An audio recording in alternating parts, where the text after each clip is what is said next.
Om Swastiastu, selamat pagi anak-anak. Untuk pertemuan kali ini kita akan mulai materi dengan materi yang pertama, yakni teks laporan hasil observasi. Sebelum ibu mulai, silakan siapkan diri dengan baik, siapkan buku catatan dan pulpen. Bagaimana anak-anak, sudah siap? Oke. Kita lihat dulu yang pertama. Apa ini? Ada kupu-kupu. Anak-anak pernah melihat kupu-kupu? Ya, ini ada kupu-kupu. Apa hubungan dengan teks laporan hasil observasi? Apa sih observasi sebenarnya? Observasi itu sama dengan pengamatan anak-anak. Baik, itu sementara sekilas gambaran tentang teks laporan hasil observasi. Baiklah, langsung kita lihat kompetensi dasar atau KD 3.1, mengidentifikasi teks laporan hasil observasi yang dipresentasikan dengan lisan dan tulis.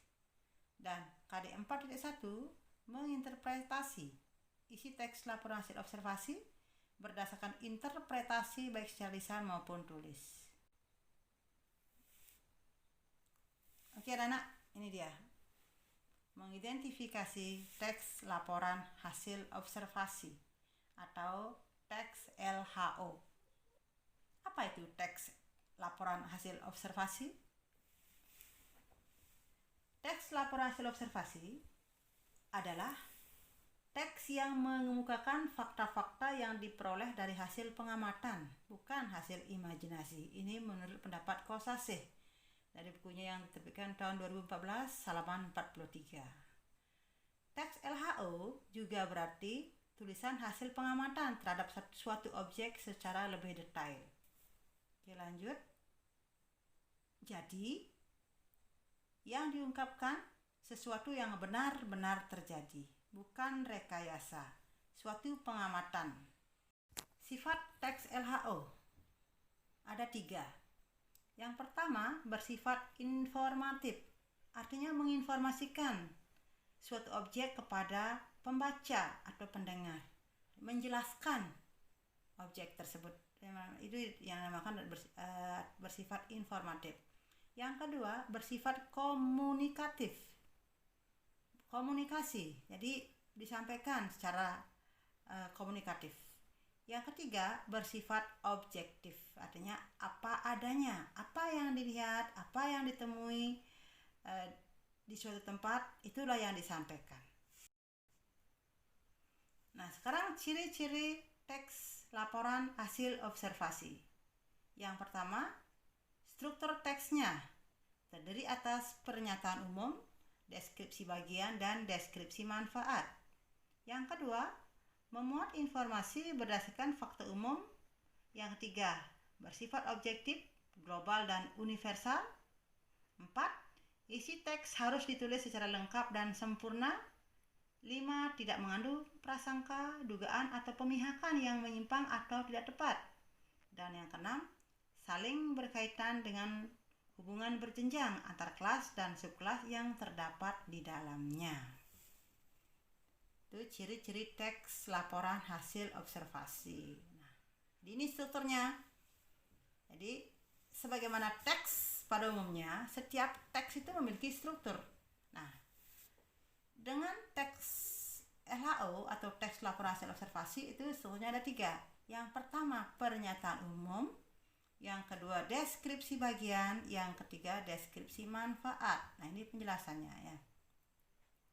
Pernyataan umum itu biasanya berisi pembuka atau pengantar hal yang akan disampaikan. Biasanya ditandai dengan kata definisi. Ialah, adalah, merupakan, yakni, yaitu, dan masih banyak yang lainnya. Yang kedua, deskripsi bagian atau klasifikasi. Nah, di sini berisi uraian detail mengenai objek atau bagian-bagiannya. Biasanya ditandai kata pengklasifikasian. Apa saja kata pengklasifikasian ya? Digolongkan, dibedakan, dibagi, Masih banyak yang lainnya, nanti anak-anak bisa cari itu. Yang ketiga, deskripsi manfaat. Artinya menunjukkan bahwa setiap objek yang diamati itu memiliki manfaat atau fungsi dalam kehidupan. Nah, untuk lebih jelasnya, ini contoh. Memberikan contoh teks laporan hasil observasi. Sekarang langsung pada contoh. Contoh teks laporan hasil observasi tentang kupu-kupu. Pernyataan umum. Kupu-kupu termasuk kingdom Animalia, tepatnya dalam film Arthropoda. Arthropoda adalah film yang anggotanya merupakan hewan berkaki beruas-ruas atau berbuku-buku. Kupu-kupu merupakan hewan yang cukup beruntung karena masuk ke dalam film yang merupakan film hewan paling besar dalam jumlah maupun daerah distribusinya. Nah, lihat anak-anak di sini. Ada pernyataan definisi. Ini yang sudah yang merah-merah ini. Termasuk, adalah, merupakan, juga ini merupakan, itu adalah penanda definisi. Berarti dalam sebuah paragraf jika itu berisi pernyataan yang bersifat umum dan berisi kata-kata definisi, ini merupakan, termasuk, adalah, itu adalah pernyataan umum. Lanjut pada paragraf berikutnya. Arthropoda dibagi menjadi 4 kelas lagi, yakni Insecta, Arasinida, Crustacea, dan Myropoda. Kupu-kupu termasuk ke dalam kelas Insecta. Hewan ini merupakan hewan insekta yang bersayap atau pterygota. Sayap kupu-kupu yang indah terdapat berbagai macam motif. Sayap kupu-kupu termasuk jenis sayap yang bersisik atau Lepidoptera. Tak sedikit orang yang takjub akan uniknya sayap kupu-kupu, sehingga ada orang yang mengawetkannya dengan tujuan sebagai koleksi. Ini termasuk deskripsi bagian.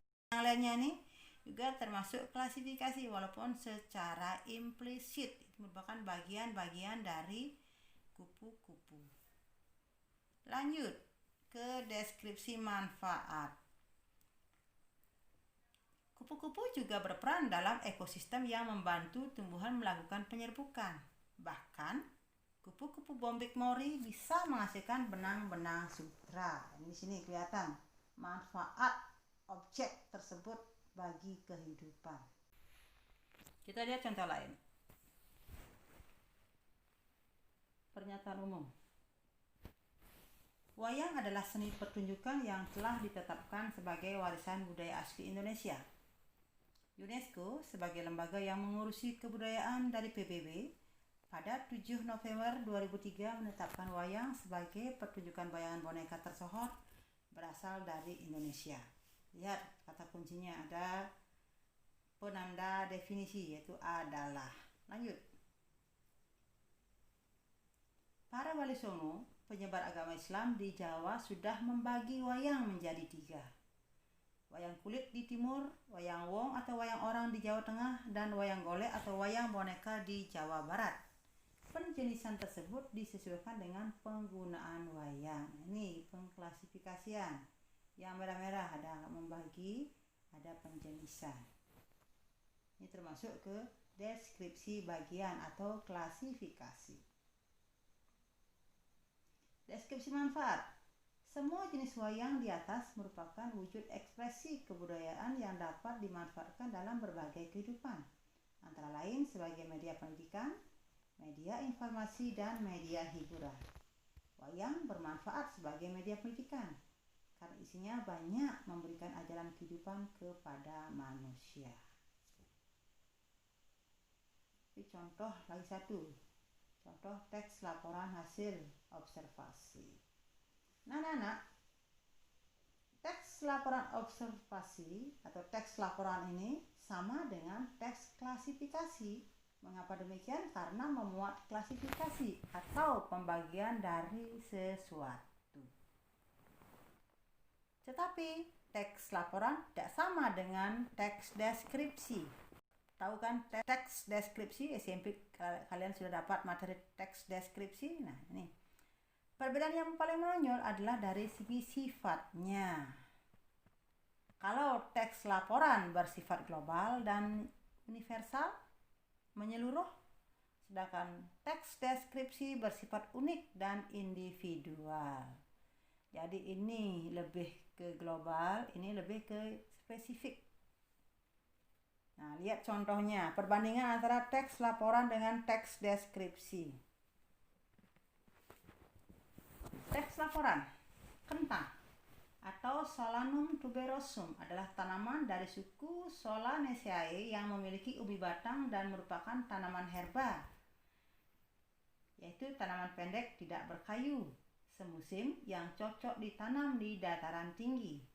Kentang sekarang telah menjadi makanan pokok. Berdasarkan warnanya, kentang dapat digolongkan menjadi 3. Kentang kuning, kentang putih, dan kentang merah. Itu adalah teks laporan. Sedangkan yang di sebelahnya adalah teks deskripsi. Solanum tuberosum atau yang dikenal sebagai kentang bentuk sesungguhnya menyamak dan bersifat menjalar. Batangnya berbentuk segi 4, panjang bisa mencapai 50-120 cm dan tidak berkayu. Batang dan daun berwarna hijau kemerah-merahan atau keungu-unguan. Akar tanaman menjalar dan berukuran sangat kecil, bahkan sangat halus. Bisa dibedakan kan? Kalau ini lebih universal, lebih umum, itu kalau teks laporan. Kalau teks deskripsi lebih spesifik, mengacu kepada sifat di sini ya. Panjang itu adalah kata sifat. Hijau kemerah-merahan, kecil itu adalah penanda kata sifat. Bagaimana anak-anak? Sudah bisa dipahami kan?